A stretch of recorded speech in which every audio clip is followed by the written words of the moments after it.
Hello and welcome back to the Bird's Eye View podcast. I'm your host, Zach Worden, and today we have a very special episode as we are joined by Blue Jays pitching prospect Kai Peterson from Dunedin. Kai, thanks so much for taking the time to do this, man. Yeah, thank you for having me.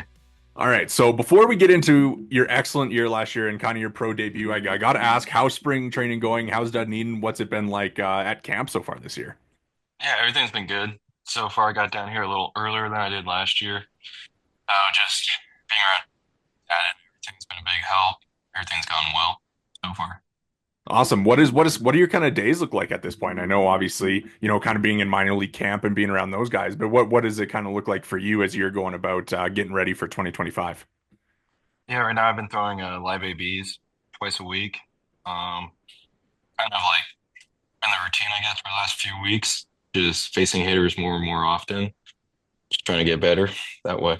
Yeah. How's that been going so far?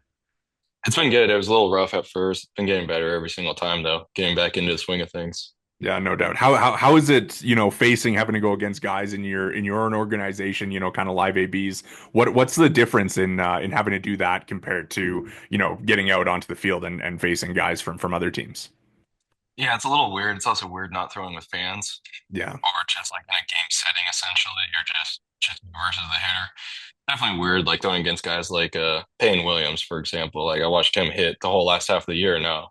I faced him probably 4 or 5 times this spring, which is a little weird. Is there anybody that you've kind of like enjoy going up against that you get to, have a little bit of a friendly rivalry with or anything like that? Um, I wouldn't say rivalry. I'd say like Payne, like he's done a he takes really professional at bats, same with like other hitters we have in our org, but it's going to be a tough at bat every time. So it's really fun facing like him, for example, just left on left matchup too. Yeah. Good hitter. So works the count well. Nice. That's super fun. I can imagine, like there's probably a little bit of trash talking going on or anything like that. Yeah, a little bit. Not so much with me. I'd say like other guys. Yeah. Yeah. All right. Well, kind of, looking back at last season, having such a incredible debut for you coming out of Sierra College and your first professional season with the Blue Jays. What was the transition like for you kind of joining the organization and getting into pro ball last year? I'd say it was pretty smooth transition. I think the hardest thing was going from a starter to relief, but I think I adapted pretty well to that. Just had to change the routine and everything, like can't long toss as much and just little things like that. You're not on a set routine compared to as a starter where you get 5 or 7 day rotation, whatever it is. Yeah, yeah, absolutely. I mean, anybody who's ever watched you throw, I think they watch you pitch, and the first thing that kind of comes to mind is like Josh Hader with just how much you're closed off as a lefty out there, and like it's basically like a hitter. All they see is your back, and then kind of you got the arm coming around there. Is that something that you kind of always done, or is that something that you've kind of leaned into a little bit more in recent years as you've like you mentioned, kind of transitioned to a reliever role? Yeah, no, there's something I picked up probably, I'd say like that winter before I got drafted. So whatever, 2022, 2023, that winter, I was just out throwing a bullpen. Feel was kind of like, all right, I was like 88 the whole time. Was watching Josh Hader and just other guys that have coiled a lot and decided to give it a go. Then my first one was like 92. And so kind of just stuck with it from there. Yeah, that's awesome. Is Hader a guy like you kind of watched a bunch and kind of are you grinding Josh Hader film now? Yeah, definitely. That's always been a guy I watched a lot. Like he's a fun guy to watch. He's been the man probably since he came into the big leagues. He's had some of the best Yeah. relief seasons. Yeah, no doubt. And I mean for you, like is there, aside from like the delivery, what else is that kind of like are you taking away from a guy like that?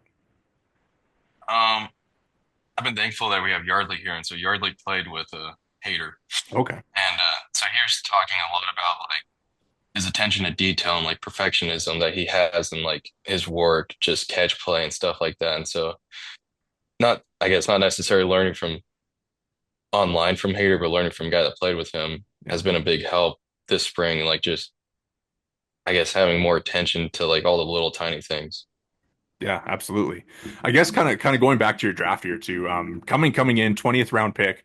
What was the draft experience like for you? And then, how much did you know that it was going to be the Blue Jays, and how excited were you when you kind of finally got your name called and it was Toronto that landed you there? Yeah, it was kind of a crazy day. I was getting calls from probably the sixth or eighth round on, and kept saying like, "Hey, we're gonna take you" and stuff like that. Ended up falling through, and then fell all the way to the 20th, and then the Blue Jays called, which I didn't. I talked to the Blue Jays scout, Tony Cho, one time I think before the draft. Okay. Called me up, asked if I'd sign for that money, and I said yeah, and I was really happy with it. Yeah, that's awesome. How much did you know about the Blue Jays or as an organization? Obviously, you said you talked to the scout, once in the lead up process, but are the Blue Jays a team that like you were, familiar with growing up, or like any Blue Jays that you kind of looked up to as a kid or as a baseball fan? Um, Not really, just being from the West Coast. They're an Yeah, East Coast team, so a little different. It's just like you just know how it is being from different side of the country. It's harder to watch the other team and stuff like that, especially for when sure. you're surrounded from teams in California. So I didn't know like a ton about like the history of the Blue Jays and stuff like that. I knew they had some good prospects, but I didn't know a For whole sure. lot coming into it. Who were you a fan of growing up? I was a Dodger fan growing up. Dodger fan. Were Yeah. you a big Kershaw guy then? Yeah. He was my favorite pitcher growing up. That's awesome. That's really cool. Like, I mean, as a lefty too, not many better guys that you can watch pitch as a kid for sure. Yeah, especially like all the off the field stuff he does too. He's just a good guy, it seems like. And obviously the career, he's had an amazing career. Yeah, no, 100%. And I guess kind of for you now being in a position where you're in pro ball, you're around professional baseball players all the time. I guess, since you've been drafted, have you kind of had like a pinch me moment or anything like that that stands out to you? Whether it's like being around some of the big league guys or any individual big league guys that have kind of you've been able to talk to or anything like that?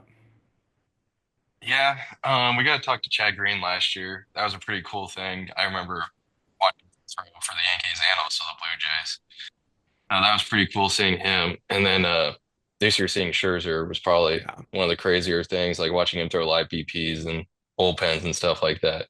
Because I remember growing up watching Max Scherzer highlights like all throughout high school, essentially. Yeah, that's awesome. How does that kind of work? I mean, obviously, from like we get to see as fans is, the videos of them throwing bullpens, but how much do, the minor leaguers and major leaguers kind of mix at spring training? Not very often. You kind of have to sneak your way over there, essentially. And so we kind of got lucky just from ABD. He's been working more with the big leaguers, and so Okay. he'll kind of like let us know, like, hey, somebody's throwing a live BP today if you want to come watch and stuff like that. That's awesome. That's really cool. What do you kind of take away from a guy like Scherzer getting to watch him, even if it's just so early in spring throwing a live BP?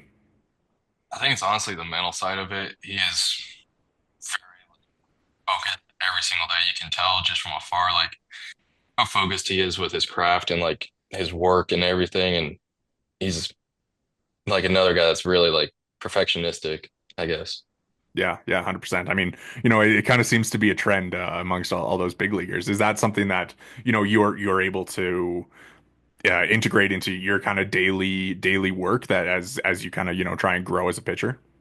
Yeah, definitely. Just like small things, like if you throw a ball and it's like half an inch outside, like it's not acceptable essentially at the big league level. If you want to go down as one of the greatest, you have to be able to be like almost like your own worst critic, essentially. Like you want to be the guy that is taking accountability for everything. Yeah, no doubt. I guess kind of, we can get a little bit more into your season last year. I mean, a pretty incredible debut. You of any pitcher to throw 30 innings, you had the highest strikeout rate in the organization. You allowed just one homer all year long, held opposing hitters to a 167 average. What was it that you kind of found that helped you be so successful at multiple levels, as a guy making his professional debut? Yeah, I think it was just thinking to me, not pitching to hitters' weaknesses, kind of just rolling with what makes me good and just staying true to that all year, staying true to the work and everything all year. For sure. And I mean, for you, fastball slider guy from what I'm able to tell. I mean, what is it about like, being a two pitch guy with such a unique delivery that you've kind of found has been able to help you get guys out? Um, it's really just I guess like I'm predominantly a fastball pitcher, and so I think it's very simple to get guys out. You throw your best pitch the most of as frequently as possible. Mine just happens to be my fastball due to the vertical approach angle. And so I kind of just stuck with that. And it just until somebody hit it, then I'd throw a slider in there if they seemed on it. And so I have a very simple approach, I guess, to throwing.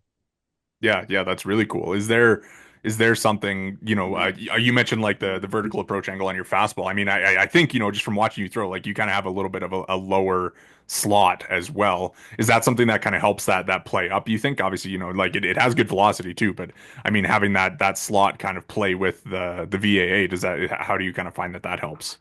Yeah, that has a big part in it. And just because you're throwing from a lower spot and you throw it at the top of the zone, it looks like it's actually going to carry more than it actually is. And so that's how my ball plays. Like metrically, it's not the greatest fastball, essentially for vertical, induced vertical break. But just due to that low release height, I think I have one of the lower ones in the org. Okay. And so that helps play with top of the zone heaters. That's awesome. Is there kind of something since you've been in the Blue Jays organization that you've really focused on working on? Um, Big thing is really just command at the end Yeah. of the day. Like that was my low hanging fruit of last year. That was the thing that got me in trouble. Probably 5 games out of the year was I'd come in and walk 4 or 5 guys. So the big thing is just grinding the command, getting in the zone more often. For sure. I mean, command is kind of an interesting thing. I feel like, from the outside looking in, pitchers, like, I mean, it feels like, you can work on throwing harder because, you get yourself stronger and you kind of clean up your mechanics. How is it that you kind of work on commanding the baseball better? I think a lot of it, there's some mechanical aspect to it, For sure. which I think too, it's mental too. There's some things like whether you're setting up where you want to actually throw the ball and you got to play off that miss. And so what I found like setting up glove side and playing off a arm side high miss allows me to be in the zone more often rather than setting up down the middle and then could leak out and be a ball. Right. So I think there's a lot of it that goes into it. It's not as simple as velocity where you can just throw harder essentially. Yeah, yeah, 100%. With that, I mean, one thing, for you, like having like such a unique delivery, are you kind of working from the first base side of the rubber? No, so we tried that last year and it was too extreme of an angle Okay. for me to try to throw strikes. And so it actually kind of made it worse just due to I'm already really far arm side, really unique. And so throwing from the first base side, it was too steep, I guess, of an Okay. angle to try to create towards the strike zone. Interesting. Yeah, that's crazy. I mean, we talk about you having to face kind of your own hitters. I wonder like what the feedback is like that you've gotten from hitters, having to face you and what it's kind of like seeing like the different angles that you create and the different fastballs. Like is that something that you talk about the hitters with? Yeah, they all say it's not very fun. I bet, man. It looks crazy. I mean, you get the videos from Vancouver where, they have you positioned and it's like you're over here and then the pitch is coming from way over here towards the plate. I mean, I just Yeah. can't imagine like it's crazy, especially like for lefties too. It must be just terrifying to be in there against you. Yeah, that's what I've heard. I guess kind of with that, talking about Vancouver, I know you started last year in Dunedin and then got to Vancouver. What was the process like for you, getting to Canada and joining the Canadians? Yeah, it was pretty smooth actually getting through Canada and going through the border and everything. I thought it was going to be a little more complicated, I guess. But yeah, it was a lot of fun going up there. And I think my first game I threw was like a sold out crowd. So that was a lot of fun. That's awesome. The crowds there are crazy. I mean, obviously, everybody we've had on that's played in Vancouver has absolutely loved it. Is that kind of same thing for you? Like just the atmosphere there kind of separates it as a minor league experience? Yeah, it was awesome. Like fans are really into it. It's a really cool city too. There was a lot to do, a lot of good food and everything. I liked it a lot. Was it your first time in Canada? Yeah. What did you, I mean, what were kind of some of the things about the city that that stood out to you, like a little bit different from the US? Um, I was surprised actually how clean it was compared to like typically major cities in the United States aren't typically that clean. For sure. It was really clean. I really like the transportation, like not having a car up there. The bus transportation was awesome. Could pay like $1.50 and go Yeah. almost anywhere in the city. So that was really cool. Yeah, yeah, it's a crazy experience there for sure. Looking ahead to 2025, I mean, obviously the goal is to keep building and everything like that. Do you kind of have an idea of where you're going to start this season? I'm not really sure yet. Could be Okay. Vancouver, could be New Hampshire, I guess. For sure, for sure. And I mean, speaking on like goals, I mean, obviously for you, like you want to move up and keep moving. Is there, a level that you want to get to this year or any specific goals that you've kind of laid out for yourself as you look ahead to this year? Yeah, my goal is to make AAA by the end of the year, Okay. maintain the high strikeout percentage or K per nine, and lower the walk ratio. I want to get my walk per nine around four or below. Okay, yeah, that's awesome. And I mean, for a reliever too, like I mean, it was just crazy to you look at the numbers and they're just like so eye-popping. Is that, obviously like you kind of mentioned like having your goals, but during the year is that something that you're looking at, kind of your numbers and kind of trying to evaluate where you're at, or are you kind of more of a guy who's more focused on like the process during the games? Yeah, I'd look at it every now and then, but I think a lot of it's process. Like if stuff's going right, you're gonna have good results in the game. For sure. I guess kind of, as you like look at your career as you're trying to build yourself as a minor leaguer and eventually become a major leaguer, what is the way that you kind of go about trying to, evaluate yourself in a way that is productive to your career for whether it be, like looking at your numbers or like kind of trying to tweak things, like how often are you using numbers and stuff to kind of evaluate yourself as a player and as far as what it would take for you to move on. Yeah, I'm pretty on top of it. Like I've been very on top of the number portion of it, first pitch strikes and Yeah, stuff like that, like how efficiently I'm putting guys away. I think that's a big thing just from the command piece to figure out. Um, yeah, I think I'm pretty on top of it. I think you have to be because you can't let stuff slide and then all of a sudden you fall into a rut where you're not that good for a week or two. This episode of the Bird's Eye View podcast is brought to you by BioSteel. Use code Bird's Eye View at checkout for 20% off your order at biosteel.ca. Again, that's code Bird's Eye View at checkout for 20% off your order. For all your high performance hydration needs, visit biosteel.ca. Thank you again to BioSteel for sponsoring today's episode. well, one thing, like just from talking to you here, it seems like you're pretty dialed in with the mental side of the game. How is that something that you work on, and what does that kind of look like from a day-to-day standpoint? Yeah, honestly, I'm really big into like meditation and breath work. So I think that's a big portion of it. And just like not trying to ride the waves like up and down in life, like whether it's life or baseball, stuff's not going well. If you ride out that where it's not going well, then it's gonna stay that way. If you're riding the highs too long, then like eventually you're gonna hit with a pretty big low. So just trying to stay like pretty even. Yeah, for sure. I think the meditation stuff is really interesting. Obviously, like Bowden Francis is Yeah. become pretty well known for that. What is that kind of? I mean, like when are you doing that in your preparation for a game, and what does that kind of look like for you in terms of using that to carry that onto the field? Yeah, so typically right now it's in the morning at night. Occasionally at the field if like feeling a little scatterbrained, I guess. Like before going to play catch or throwing a live or whatnot. It's something I really want to get into during the season, like finding the right time before a game to like actually like sit down, calm everything and all that. Yeah, yeah, that's really awesome. Is there kind of like any way that the organization has helped you with that? Yeah, they're pretty big on it. We have a whole mental performance department. Okay. Yeah, that's really cool. Is there, obviously like you do it, Bound Francis, like how many of the pitchers around are kind of getting into that as a tool for their performance? I'm honestly not really sure. Like, not really like a talked about thing, I Okay. guess. Yeah. More. If you do, you do. If you don't, you don't. Interesting. Yeah, that's super interesting. One thing I did have written down that I wanted to go back to was your time in college because I think the junior college route is always super interesting and a little bit different than some guys that end up in pro ball. What was it about junior college that attracted you to kind of pave your path that way, and why you decided to end up at a couple different ones? Yeah, so I got Tommy John surgery my senior year of high school, which also happened to be the COVID year. And I had some colleges like D1s on me before that. Got surgery, and so really didn't have another option but to go to JUCO.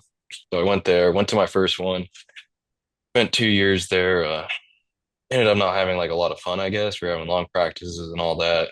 Kind of took the joy of baseball away, where you're not just having fun anymore. Went to my second one, had a lot of fun there. Ended up having a really good year, and yeah. That's really awesome. I mean, the having fun thing I think is super interesting. Is that something that you've been able to, you mentioned like refining it at junior college, but is that something that you've been able to kind of continue into your pro ball career? Yeah, it's been awesome. It's been probably the most fun I've had playing baseball, especially in Vancouver too. Like we had a good group of guys, fun, packed out stadium every night. It's kind of hard not to have fun. Yeah, no kidding. I mean, punching out guys at the rate that you do. I mean, it helps with Yeah, that as well, I'm sure. yeah, it definitely helps. I guess as well, kind of getting drafted from a junior college, like it's something that it obviously does happen, but for you, like having such a unique path, how do you kind of view yourself in the light of having like, a different path from I'm sure like a handful of your guys that you got drafted with and everything like that. Yeah, I don't know. Like everybody comes from different like backgrounds essentially, Yeah, and once we get here, we're kind of all they're all the same. Doesn't matter. Like you sign for 4 million, you can still go give up 7 runs at the end of the day. So it doesn't really matter like how much you sign for. All that matters is how good you are right now. That's essentially like it in a nutshell. for sure. Yeah, absolutely. What has kind of been your experience with, you mentioned like the group in Vancouver last year. You guys obviously had a great group. You go to the Northwest League final and then, ultimately come up a little bit short there. But what has kind of been, your overall impression of the Blue Jays organization, and what do you think has kind of changed the most in you since becoming a professional pitcher? Yeah, I think they've done a really good job identifying what I'm really good at, which I really didn't know. Junior college, I learned that I have an outlier fastball, and so I was able to like actually have like concrete evidence of why it's an outlier. And so then I was able to just go back to that approach of just throwing it as much as possible until somebody hits it, compared to like in junior college, you don't really you may think you have a good fastball, but you might not at the end of the day. Just there's no numbers, there's no way to like stack it up against like guys in the big leagues that have similar stuff. I think they've done a really good job helping me identify what I'm good at. Yeah, yeah, for sure. We had ABD on a couple weeks ago, and Yeah. he was awesome. What's your relationship like with him? Yeah, I love him. We talk every day. He's been Yeah. a huge part of my last year, I guess. He really helped me figure some stuff out in Vancouver. Yeah, for sure. I mean, obviously for him, having as much experience as he did, is that something that you were able to lean on a little bit with how he's kind of, been all over the place to pitch and has kind of pitched in any and every role. Yeah, it definitely helps just due to that experience. He's been a reliever, been a starter, so he can help kind of with everybody. And it's just really cool hearing like his background of like everything that happened in his career, and like it's like he helps us learn from like his failures. Yeah. Yeah, absolutely. Um, so super interesting dude too. And I think, like learning from him a little bit, we got to chat with him for a little bit. So was really awesome. And, even talking to him like off the field stuff was really great. But I wonder for you, I mean, obviously we talked a lot about your career on the field to this point, but what is Kai Peterson like off the field? What do you kind of enjoy to do in your free time? Yeah, honestly, right now we'll go to the beach every now and then with some of the guys here. Nice. Me and my I'm playing a lot of the PGA video Okay. game. Yeah, Nice. we've gotten big into that. Not not too much to do, just come home from the field tired. So For sure. Are you like a golfer? Do you like to get out and play? No, so it hurts my back a little bit, and so Oh, okay. it's not too ideal for staying Yeah. healthy. Yeah, no kidding. With what I guess, I'm from Alberta in Canada, so I mean, Mhm. kind of pretty landlocked, but what are your comparisons of the beaches in California compared to the beaches in Florida? They're nice here. Definitely better in California, though. Really? See, that's Okay. it's weird not having like waves and all that, especially on this side of the coast. That was different. The water gets pretty warm here too. I remember we went last summer, like me and my family went last summer to the beach. The water was like 80 degrees or something like that. It felt like a hot tub. That's definitely different. Yeah. Yeah, that's crazy. I mean, obviously I don't have the experience with that, but I guess it's just one of those things that you never think of, like the two different sides of the country would have completely different beaches and oceans and everything like that. Yeah. You mentioned your family. I know, when we were setting this up, you kind of had your family up in Dunedin last week. How cool is that when you get to bring out your family to watch you play or to be around when you're going about your business as a professional? Yeah, it's definitely nice, especially like having an off day with them, just spending time with them. Helps get away from baseball a little bit and good way to relax and also just Yeah. get to see them again and all that. Were they able to come up and watch you in Vancouver? Obviously, Vancouver a little closer to California than Yeah. Dunedin is. Yeah, I want to say they came up two or three times around Okay. there. They came to, remember they went to a Eugene game or Okay. what's the other one in Oregon? Trying to think. Hillsborough? Hillsborough. Yeah. They went to Hillsborough too. They went to those two, and then they came up to Vancouver once. That's awesome. Yeah, yeah, really awesome. I think, having the family time is really important too, and I'm sure it was really cool for them to get to see you pitch, in a professional environment. Yeah, it was way different for them. Yeah. All right. Well, I guess kind of looking ahead, we already talked about your goals for 2025, but I mean, what are you excited about for your season up ahead, and what are you kind of most looking forward to as you kind of embark on year two here? Yeah, I'm really just looking to get back out there, get back to work again, essentially on the mound. Yeah, just try to stack together another good year. Try to avoid the little blimps I had in the year last year. So just trying to stay consistent throughout the year, and that's major part of it. Is there anything specific you're working on, whether it be like a new pitch or kind of anything along those lines? So I was working on a changeup a little bit, and it was Okay. a pretty good pitch, but Yeah. then it started blending into my fastball or started turning over my fastball. And so Okay. kind of set that to the side for a little bit. I think I could still throw it, but it's just don't want to mess with the fastball right now. Yeah, for sure. I mean, one thing that's interesting, I mean, how much are you, I mean, obviously, we know that you're looking at the data a little bit. But like how much are you like every start looking at, the ride on your fastball, the spin on your slider, kind of stuff like that. And I mean, when you're at certain levels like that level's publicly available to people like me. So we can look and see, what Yeah. what your slider's looking like, what your fastball or anything like that. But how much are you like kind of having that data available to you, looking at that like every outing? Yeah, I looked at every single outing, essentially. I'd say nice to know, like, if you're feeling something and it's directly correlating to what's actually happening. I think that's when you're in a good place. Yeah, When you feel like you're riding the ball more than, or you're riding the ball and you're actually not, you're throwing more sinkers, then yeah, that's where you know that something's kind of going wrong. for And sure. so then you can grind a little bit more at it, figure out what's going wrong, fix it, and then I think it just allows for quicker turnarounds, like for fixes. Yeah, for sure. I mean, one thing, like from what I'm able to look at from your stuff, right? Like on Baseball Savant, right? Like I mean, it says kind of Mm. sinker, slider, curve, change, fastball, but from watching and kind of reading some stuff, I mean, it seems like you're, primarily kind of fastball, slider. Is a sinker something that you've toyed with? Is a curveball something that you've kind of toyed with? Yeah, so the sink, I think it's labeled sometimes as a sinker because it's Yeah, got so much run on it. right. And so different teams will tag it different ways. Yeah, But for the curveball, the first half of the season, probably up until 2 weeks before I got called up to Vancouver, I was throwing a curveball that was more slurvish. And so it had a lot of movement, but it almost had too much movement where it had to pop out of the tunnel of my fastball. right. And so that's when Ricky, our pitching coordinator, he approached me with a kind of throw a slider. And so then that was something I worked on, more of a gyro slider. Rode that out for the last whatever half of the year. Yeah, is that something, I mean, coming in from college, what was kind of the mix that you were working with? Yeah, college I was fastball, same curveball slurve Yeah. thing, and then a change up every now and then. But I was Okay. mainly fastball, Yeah. curveball slurve thing.